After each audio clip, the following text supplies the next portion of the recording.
नमस्ते दोस्तों, स्वागत है आपका हमारे खास पॉडकास्ट में।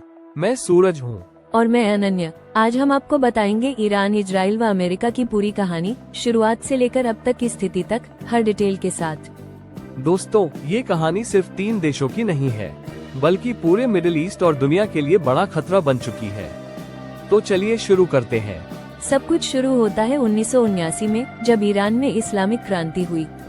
इस क्रांति के बाद ईरान और अमेरिका के रिश्ते बहुत खराब हो गए और ईरान और इजराइल के बीच भी दुश्मनी बढ़ती रही।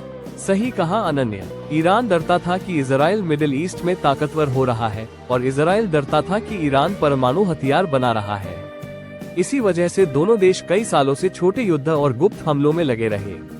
2023 से 2025 तक मिडिल ईस्ट में तनाव बढ़ता गया। गाजा में छोटे युद्ध, ईरान समर्थित समूहों के हमले और इजराइल के गुप्त ऑपरेशन। जून 2025 में 12 डे वॉर हुआ, जो बस चेतावनी थी। लेकिन दुनिया को पता था कि बड़ा युद्ध आ रहा है, और वही हुआ। 28 फरवरी 2026 को इजराइल और यूएसए ने मिलकर ईरान पर बड़ा हमला किया। इस ऑपरेशन का नाम था ऑपरेशन लायंस रॉ। ईरान के कई सैन्य ठिकाने नष्ट हुए और राजधानी तेहरान पर भी हवाई हमले हुए। और सबसे बड़ी घटना, ईरान के सुप्रीम लीडर अली खमेनी मारे गए। ये पूरी दुनिया के लिए एक झटका था। ईरान ने तुरंत जवाब दिया।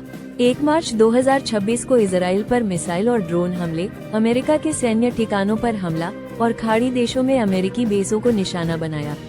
युद्ध अब सिर्फ 3 देशों तक सीमित नहीं रहा, बल्कि पूरे मिडिल ईस्ट का बन गया। 2 मार्च 2026 को लेबनान का संगठन हिजबुल्लाह भी युद्ध में कूद गया।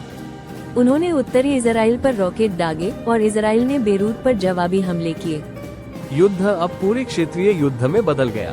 ये सिर्फ ईरान, इजराइल, अमेरिका का नहीं रहा। पहले 10 दिनों में स्थिति भयावह हो गई। हजारों मिसाइल और ड्रोन हमले, तेल भंडार और रिफाइनरी निशाने पर, लगभग 1300 लोग मारे गए और हजारों घायल हुए। 3 मार्च 2026 को रूस और चीन ने संयुक्त बयान दिया, हम युद्ध को तत्काल समाप्त करने और सभी पक्षों से संयम बरतने का आग्रह करते हैं। मिडिल ईस्ट में शांति बनाए रखना वैश्विक हित में है। भारत ने इस युद्ध में तटस्थ रुख अपनाया, कहा कि युद्ध बंद हो और सभी देश बातचीत से समाधान निकालें।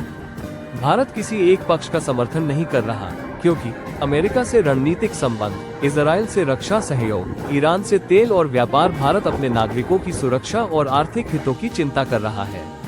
तेल महंगा हो गया। भारत अपनी लगभग 90% तेल जरूरत विदेश से मंगवाता है। युद्ध शुरू होने के बाद तेल की कीमतें $70 से बढ़कर $90 तक पहुंच गई। होर्मुज़ जलदमरुमध्य का खतरा भी है। भारत का लगभग आधा तेल इसी रास्ते से आता है। महंगाई बढ़ रही है और मिडिल ईस्ट में काम करने वाले लाखों भारतीय की सुरक्षा भी चिंता का विषय है। रूस ने चेताया, मध्य पूर्व में किसी भी संघर्ष का बढ़ना वैश्विक शांति के लिए खतरा है। संयम बरते। चीन ने भी दलील दी कि युद्ध तुरंत समाप्त होना चाहिए। हम संयुक्त राष्ट्र के माध्यम से शांति प्रक्रिया बढ़ावा देंगे। दुनिया स्पष्ट रूप से इस युद्ध को लेकर चिंतित है। ईरान पर लगातार हवाई हमले, इजराइल पर मिसाइल हमले, खाड़ी क्षेत्र में सैन्य तनाव और तेल बाजार में उथल पुथल। दुनिया के कई देश युद्ध को रोकने की कोशिश कर रहे हैं, लेकिन अभी तक कोई बड़ा समझौता नहीं हुआ। दोस्तों, ये युद्ध सिर्फ 3 देशों का नहीं, बल्कि पूरे मिडिल ईस्ट और दुनिया के लिए खतरा बन गया है। भारत ने तटस्थ रहते हुए अपने नागरिकों और आर्थिक हितों की सुरक्षा की कोशिश की है, लेकिन इसका असर लंबी अवधि में अर्थव्यवस्था और आम आदमी की जेब पर पड़ेगा। युद्ध अभी जारी है और दुनिया की निगाहें हर रोज इस संघर्ष पर टिकी हुई है। तो दोस्तों, यही थी पूरी कहानी। अगर आपको ये पॉडकास्ट पसंद आया तो लाइक और सब्सक्राइब करना न भूलें। और कमेंट करके बताइए कि आप इस युद्ध के बारे में क्या सोचते हैं। हम जरूर आपके कमेंट को पढ़ेंगे।